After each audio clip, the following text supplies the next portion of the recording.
It so happened that a powerful minister of the king goes and quells a rebellion in the outskirts of a kingdom.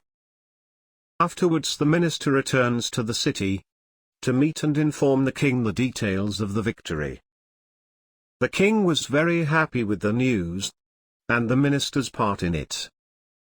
In a joyous and spontaneous mood, the king turns over the kingdom to the minister for 7 days. In addition, the king also gave a beautiful dancing girl to entertain the minister for that period. The minister, however, was someone who enjoyed his liquor. And throughout the entire 7 days, he steeped himself with drinks, while keeping the company of the dancing girl. The girl, in an attempt to look her best, fasted the entire time, while doing her best to please the minister. The minister, in his turn, became infatuated with the girl. As the 7th day came around, the minister, who was still quite drunk, got on the back of the state elephant to go to the bathing place. At this time, the Buddha was also in the city, together with a monk, and came across the minister as he passed them. And the minister sat as he was on top of the elephant and still quite drunk, nodded his head in salute to the Buddha as he continued on his way. The Buddha, seeing the minister, smiled to himself. The monk, seeing the Buddha smile, asked him the reason for it.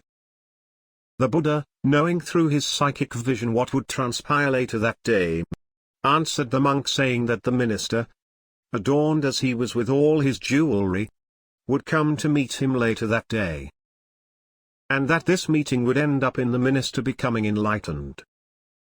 However, some people in the city who overheard this conversation, knowing the minister to be a drunkard, were highly skeptical. At the same time there were others who marveled at the Buddha's ability to convert the most hopeless among them.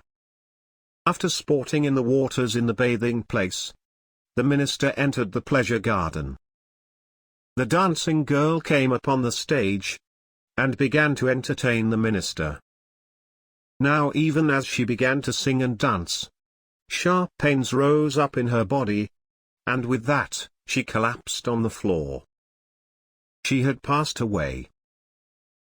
The unexpected and the sudden death of the girl whom he had come to adore sobered the minister quickly, and he became utterly sad and remorseful.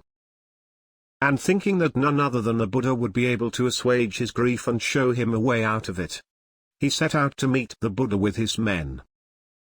He came to the Buddha, respectfully sat at a side, and informed the Buddha the grief he felt due to the death of a certain girl he had come to like. Buddha told the minister that he had shed many a tears over this very girl's death in innumerable lives before this, and went on to show him the way out of his grief. And with that, the minister, adorned as he was with all the adornments, became fully awakened with supernatural powers.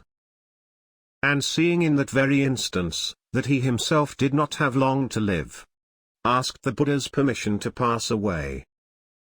And with that, the awakened minister is said to have passed away after addressing the crowd, while seated cross-legged in the sky and going into a trance and setting fire to his own body.